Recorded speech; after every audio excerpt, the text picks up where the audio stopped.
विद्यार्थी मित्र हो, आज आपण इयत्ता 7वी जे तुम्ही घातांक आणि घातांकाचे नियम हा जो भाग शिकलेला आहात त्याची थोडीशी त्या सूत्रांची थोडीशी आज आपण उजळणी करणार आहोत. काय आहे घातांक? उदाहरणाच्या साहाय्याने आपण घातांक ही संकल्पना अशी समजावून घेऊया. समजा 5 गुणिले 5 गुणिले 5 गुणिले 5. 5 ही संख्या मी 4 वेळा घेतलेली. 5 गुणिले 5 गुणिले 5 गुणिले 5 अशी 4 वेळा घेऊन याचा जर गुणाकार करायचा म्हटलं तर ही संख्या आपण कशी लिहितो?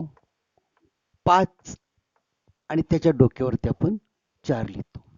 अशा स्वरूपातल्या संख्येलाच आपण घातांकित संख्या असं म्हणतो. म्हणजे या संख्येला 5 या संख्येचा घातांक 4 याचं वाचन या पद्धतीने आपण करतो. आपल्याला माहिती आहे की 5 या संख्येचा घातांक 4 याचाच अर्थ 5 गुणिले 5 गुणिले 5 गुणिले 5 असं 4 वेळा घेऊन त्याचा जर आपण गुणाकार केला तर या संख्येची जी किंमत मिळते त्यालाच आपण 5चा चौथा घाताची किंमत असे आपण म्हणतो. थोडक्यात काय तर 5चा घातांक 4 ही जी संख्या आहे या संख्या ही घातांकित स्वरूपातली संख्या आहे आणि या घातांकित स्वरूपातल्या संख्येचे 2 भाग पडतात. ही पूर्ण संख्या ही घातांकित संख्या आहे. या 5ला आपण त्या संख्येचा पाया असं म्हणतो, त्या घातांकित संख्येचा पाया, आणि ह्या 4ला आपण त्या संख्येचा घात किंवा त्या संख्येचा घातांक असं आपण म्हणतो.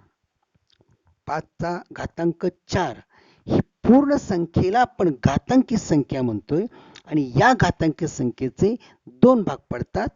या 5ला आपण त्या संख्येचा पाया म्हणतो आणि 4ला या संख्येचा घात म्हणतो किंवा त्याचा घातांक म्हणतो. आणि या घातांकित संख्येचा अर्थ या पद्धतीने होतो हे आपल्याला माहिती आहे. आणि मग याच्यावरचे आपण काही नियमही शिकलो. काय कोणते नियम शिकलो? तर घातांकाचे नियम हे खूप महत्वाचे आहेत.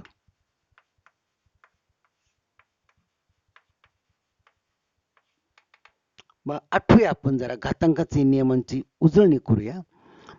पहिला नियम, घातांकाचे नियम 7वीत झालेले त्याच्यामुळे फक्त आपण त्याची उजळणी करणार आहोत.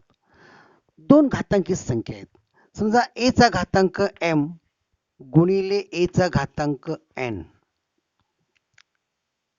सामान्यपणे इथं हे जे a किंवा m आणि n या संख्येच्या ऐवजी आपण अक्षर वापरलेली आहेत. म्हणजे ही एक घातांकित संख्या आहे आणि ही दुसरी एक घातांकित संख्या आहे आणि या 2 घातांकित संख्यांचा गुणाकार या ठिकाणी केलेला आहे.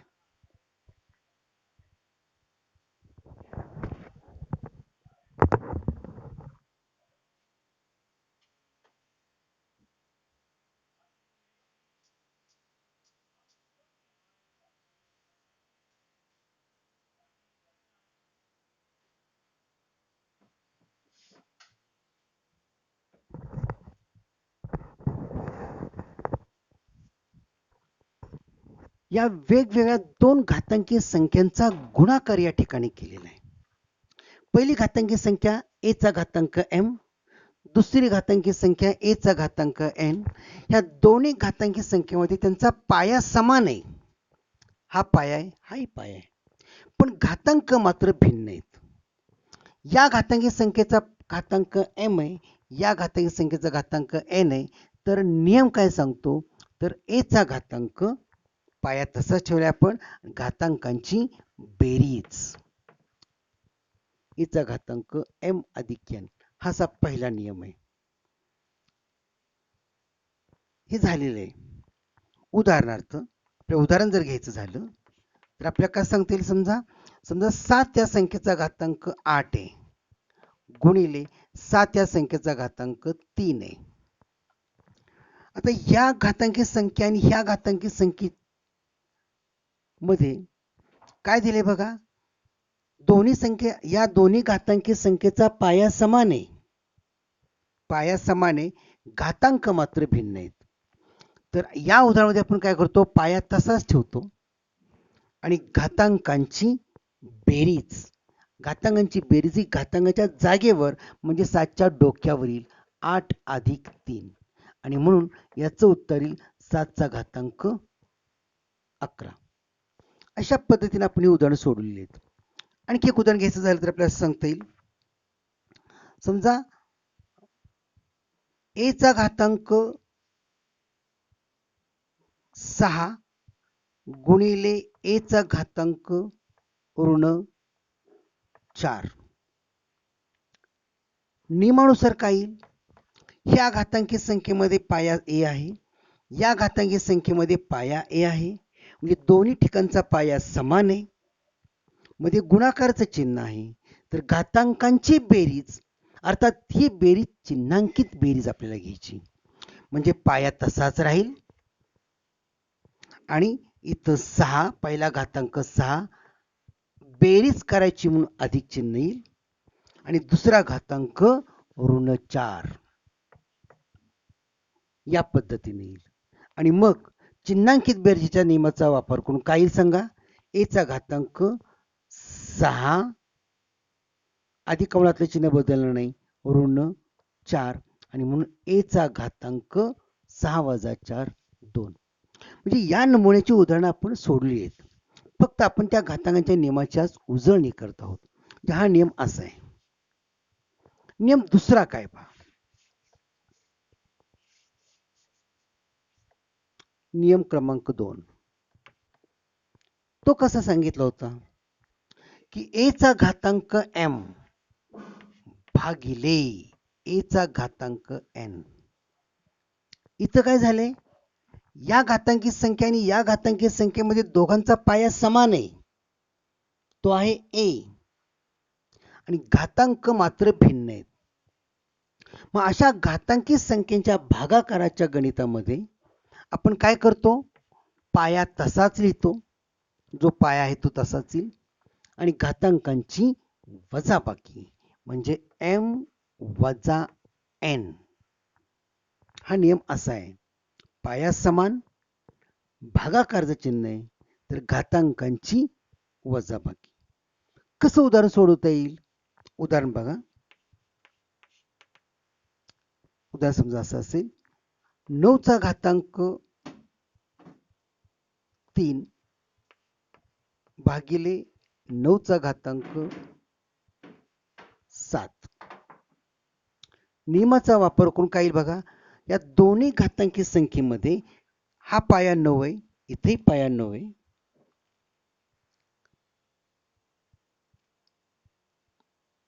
घातांक मात्र भिन्न आहेत आणि मध्ये भागाकारचं चिन्ह आहे. काय करायचंय मग, पाया तसाच आणि घातांकांची वजाबाकी म्हणजे 3 ऋण 7. म्हणजेच काय याचं उत्तर, पाया तसाच 3 वजा 7. चिन्हांकित बेरीज करायची, चिन्हांकित वजाबाकी करायची. 7 ही संख्या मोठी, 3 ही संख्या लहान आहे, मोठ्या संख्येतून लहान संख्या वजा करायची आणि येणाऱ्या उत्तराला मोठ्या संख्येचं चिन्ह द्यायचंय. 7 मधून 3 गेले 4 आणि त्याला मोठ्याचं चिन्ह येईल ऋण. म्हणजे या छोट्याशा उदाहरणाचं उत्तर काय येणार आहे, 9 चा घातांक ऋण 4. उदाहरण आपल्याला दुसरं असं घेता येईल, समजा x ही कोणती संख्या आहे, x चा घातांक 5 भागिले x चा घातांक ऋण 9. पाया समान आहे, दोन्ही घातांकी संख्यांचा पाया समान आहे, मध्ये भागाकाराचं चिन्ह आहे. नियमानुसार काय येईल, घातांकांची वजाबाकी म्हणजे पहिला घातांक 5 वजा दुसरा घातांक वजा 9 आहे, म्हणून त्याला मी गोल कंस केलेला आहे. वजाबाकी करायची म्हणून हे वजा चिन्ह येईल, 5 वजा कंसात वजा 9. म्हणजे काय येईल बघा, x चा घातांक 5 वजा मुळातलं चिन्ह बदलणार, अधिक 9 चिन्हांकित बेरजेच्या नियमानुसार कंसाच्या बाहेर जर ऋण चिन्ह असेल तर आतलं चिन्ह बदलणार आहे क्रिया करत असताना, म्हणजे 5 अधिक 9 होईल. म्हणजेच कायचं उत्तर येईल? x चा घातांक 5 अधिक 9 14. हा घातांकाचा दुसरा नियम. या नियमावरचं अशी उदाहरणं आपण सोडवली आहेत. घातांकाचा तिसरा नियम काय आहे?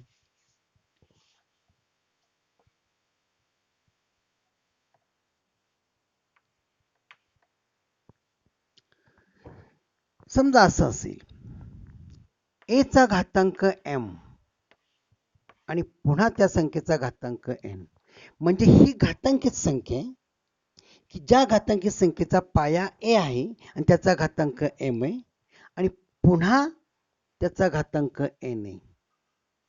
तर या उदाहरणामध्ये आपण काय करतो, पाया तसाच येईल आणि जो घातांक आहे याचा घातांक, या संपूर्ण घातांकित संख्येचा घातांक n आहे, या दोन्ही घातांकांचा गुणाकार म्हणजे m गुणिले n.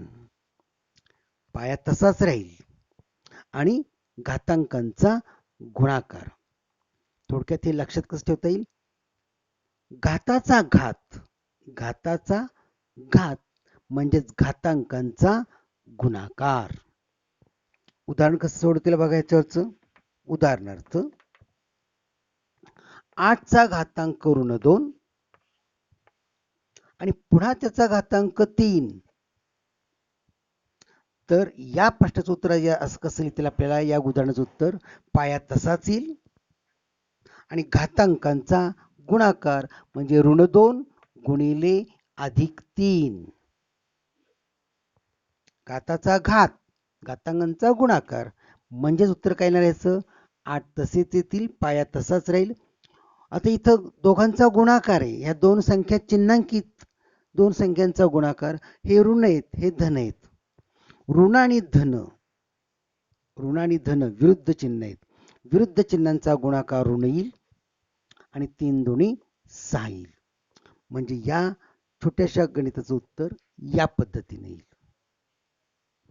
घाताचा घात, घातांकांचा गुणाकार आणि गुणाकार करताना चिन्हांकित गुणाकाराच्या नियमांचा वापर करून याचं उत्तर या पद्धतीने लिहिता येईल. हा नियम तिसरा.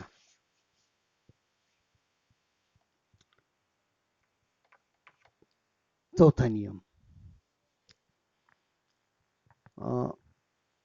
कोणतीही संख्या असेल, कोणती असू द्या, कोणती परिमेय संख्या असेल, कोणतीही संख्या असेल आणि त्या संख्येचा घातांक जर 0 असेल, 0, तर ह्याची किंमत नेहमी 1 असते. किती असते? 1. कोणत्याही परिमेय संख्येचा घातांक 0 असेल तर त्याची किंमत नेहमी 1 असते. ही कोणती संख्या आहे? म्हणजे जरी उदाहरणार्थ ऋण 9 आणि त्याचा घातांक 0, उत्तर 1च. 7 त्याचा घातांक 0, उत्तर 1च. 100चा घातांक 0, उत्तर 1च. कोणत्याही संख्येचा घातांक 0 असेल तर त्याची किंमत नेहमी 1 असते. पाचवा नियम.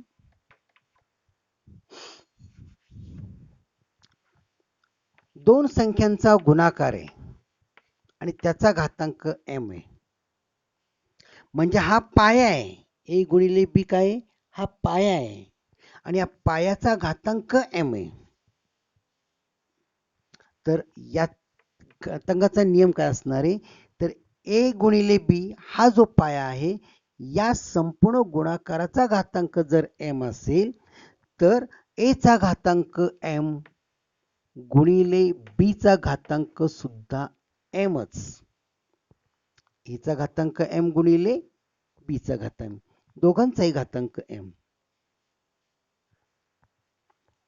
म्हणजे उदाहरण असं आपल्याला सांगता येईल की 7 गुणिले 9 आणि त्याचा घातांक 3 आहे. तर या घातांकी संख्येचं उत्तर कसं काढता येईल आपल्याला? 7चा घातांक 3 गुणिले 9चा घातांक सुद्धा 3. मग ह्याचा घातांक 3 कडून उत्तर काढा, याचा घातांक 3 कडून उत्तर काढा आणि त्याचा गुणाकार करा. या पद्धतीने ह्या नियमाचा आपल्याला उपयोग करता येईल. ए गुणिले बी कंसाचा घातांक एम असेल तर ए चा घातांक एम गुणिले बी चा घातांक सुद्धा एमच. म्हणजे इथं या नियमाचा उपयोग असा करा किंवा 7 गुणिले 9 63 करा, 63चा घातांक 3 करा, किंवा या नियमाचा उपयोग करून आपल्याला ह्याची मांडणी अशी करता येईल. हा 5वा नियम. 6वा नियम कसा सांगता येईल?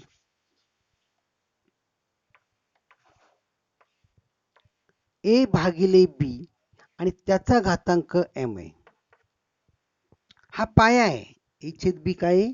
हा पाया आहे आणि या पायाचा घातांक एम आहे. मग इथं आता पाया काय दिलेला आहे? ए छेद बी आहे. म्हणजे ए आणि बी या दोघांचा भागाकार आहे. म्हणजे काय लिहितं सांगा? ए चा घातांक एम छेद बी चा घातांक सुद्धा एमच. हाच नियम मला असे वापरता येईल. ए भागिले बी आणि त्याचा घातांक एम. ए छेद बी हा भागाकार मला असाही लिहिता येईल. नियम तोच. ए चा घातांक एम भागिले बी चा घातांक एम. हा पाया आहे आणि पायामध्ये दोन संख्यांचा भागाकार आहे आणि त्याचा घातांक एम आहे. तर ए चा घातांक एम भागिले बी चा घातांक एम. याचं उदाहरण घ्यायची काही गरज नाही. तुम्ही उदाहरण पुस्तकातली उदाहरण तुम्ही सोडवू शकता या नियमांचा उपयोग करून. एखाद्या संख्येचा घातांक ऋण असेल आणि तुम्हाला धन करून लिहायचं आहे. म्हणजे ए चा घातांक ऋण एम. ए पाय आहे आणि त्याचा घातांक ऋण एम आहे. मग धन करून कसं लिहिता येईल? याचं रूपांतर मला धन घातांकात कसं करता येईल? ए चा घातांक ऋण एम बरोबर 1 छेद ए चा घातांक धन एम. म्हणजे समजा 9 चा घातांक ऋण 7 असेल आणि हा ऋण घातांक मला जर धन घातांकात रूपांतर करून लिहायचं असेल तर मी कसं लिहिणार? 1 छेद 9 चा घातांक धन 7 आणि मग मला धन संख्या मिळेल. याचं उत्तर लक्षात येते? ऋण घातांकाचं रूपांतर धन घातांकात. हे उदाहरण आहे. 9 या संख्येचा घातांक ऋण 7 आहे. तोच घातांक मला धन रूपात लिहायचा असेल तर तो धन रूपात मला या पद्धतीने लिहिता येईल.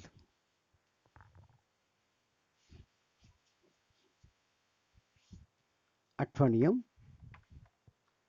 समजा ए छेद बी आणि त्याचा घातांक ऋण एम आहे. ए छेद बी किंवा ए भागिले बी आणि त्याचा घातांक ऋण एम आहे. हेच घातांकी स्वरूप मला असे लिहिता येईल. बी छेद ए याचा गुणाकार व्यस्त घेतला तर याचाही गुणाकार याचाही विरुद्ध व्यस्त करणार तो एम. ए छेद बी चा घातांक ऋण एम आहे. या घातांकी स्वरूपात आपल्याला धन करून लिहायचं असेल तर ए छेद बी चा गुणाकार व्यस्त येणारी बी छेद ए आणि त्याचा घातांक आता धन एम होईल. म्हणजे काय बघा, उदाहरणार्थ 5/3 आणि त्याचा घातांक ऋण 2 आहे. याचं उत्तर मी कसं लिहिणार आहे? तर 5/3 चा गुणाकार व्यस्त 3/5 येईल आणि त्याचा घातांक 2 येईल.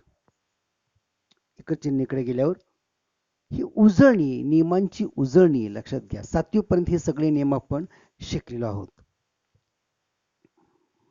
ह्या सगळ्या नियमांवर आधारित उदाहरणं गेल्या वर्षी आपण शिकलो आहोत. आणखी एक महत्वाची गोष्ट, कोणत्याही संख्येचा घातांक काहीच नसेल तर नेहमी एक असतो, हे लक्षात घ्या. ए चा घातांक 1 याचा अर्थ एच. ए चा घातांक 1 याचा अर्थ कोणत्याही संख्येचा घातांक काही लिहिला नसेल तर त्या संख्येचा घातांक किती असतो? 1 असतो असं आपण समजायचं. किंवा एक तो जर ए चा घातांक जर काहीच लिहिला नसेल आणि आपल्या गणित सोडवायचं असेल, आकडेमोडीत जर आपल्या कुठं गणित आलं असेल तर ए चा घातांक आपण किती समजतो? 1 समजतो. या पद्धतीनं घातांकाचे नियम आपण इयत्ता 7वी पर्यंत शिकलेलो आहोत आणि याचा अभ्यास, याच्याची उदाहरणे तुम्ही सोडली आहेत. आता आपल्याला हा जो घातांक आहे, हा घातांक फक्त परिमेय संख्या असतील तर त्याच्यासाठी नियम वेगळे आहेत का? नियम हेच. आतापर्यंत घातांकाच्या जागेवर पूर्णांक संख्या होत्या, पण घातांक जर परिमेय संख्या असेल तर त्याचे अर्थ काय होतात याचा आज आपल्याला अभ्यास करायचा आहे. घातांक परिमेय संख्या असताना त्याचे अर्थ काय निघतात?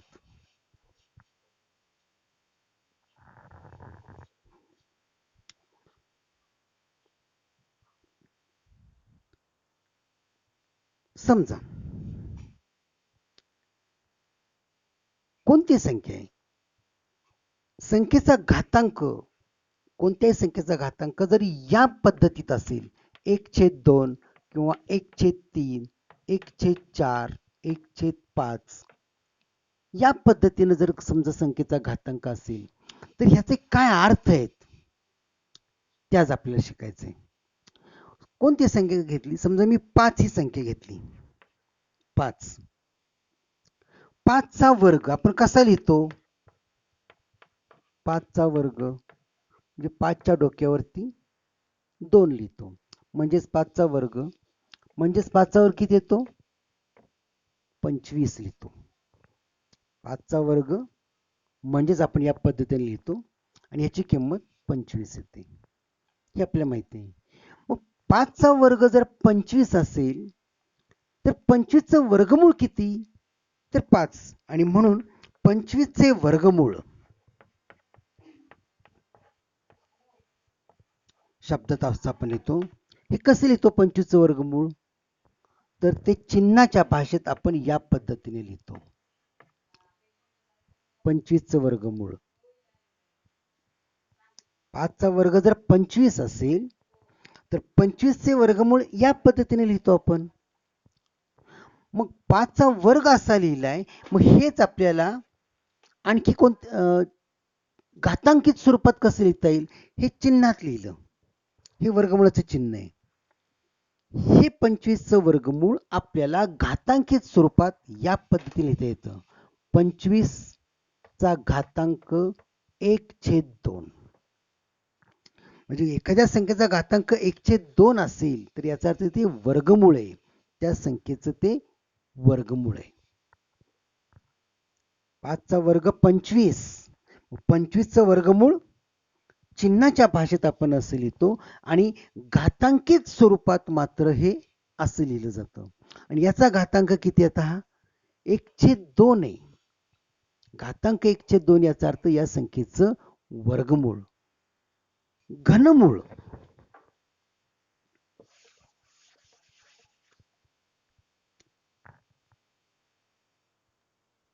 7 चा घन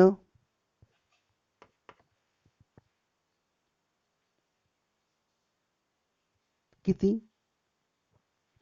7 चा वर्ग 49, 49 गुणिले 7 किती येतो?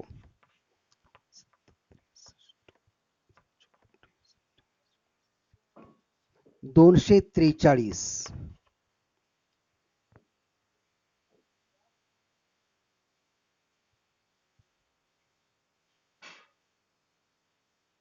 सॉरी 343.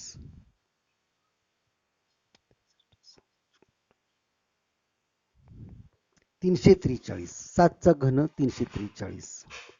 मग 343, 7 चा घन जर 343 येत असेल तर 343 चे घनमूळ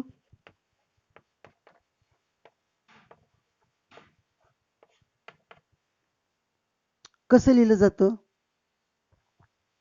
743 चे घनमूळ चिन्हाच्या भाषेत आपण असं लिहितो, लक्षात घ्या.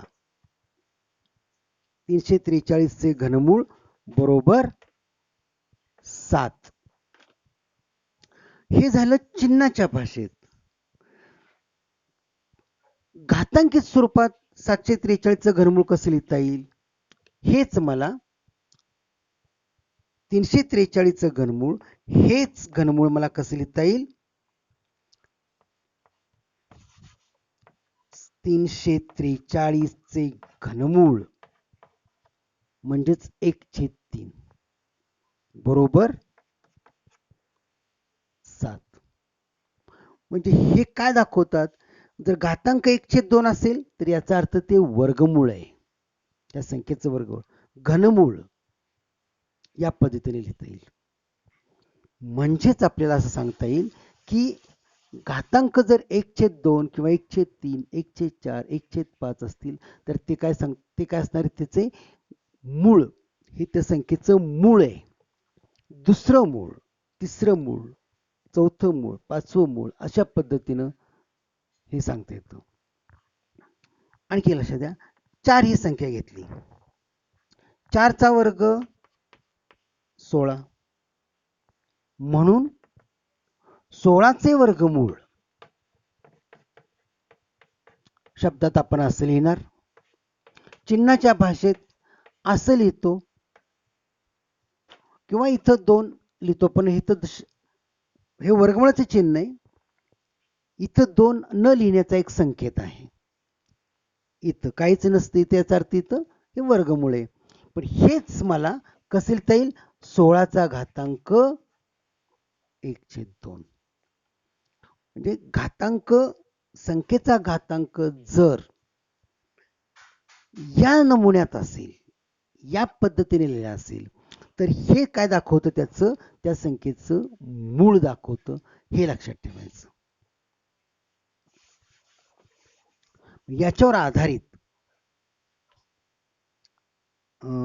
तुमच्या पुस्तकामध्ये पान नंबर 15 वर सराव संच 3.1 आहे. अगदी सोपं आहे.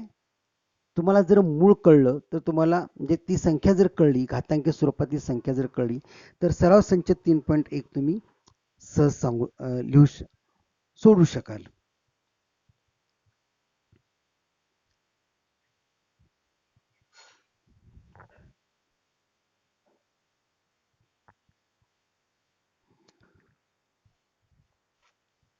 थोडक्यात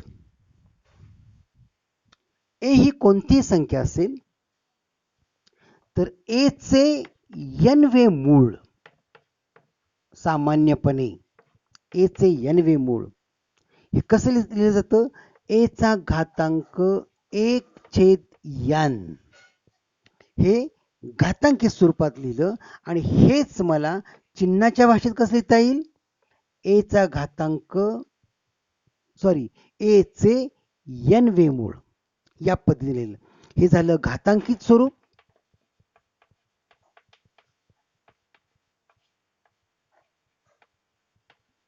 आणि हे झालं चिन्हाच्या स्वरूपात.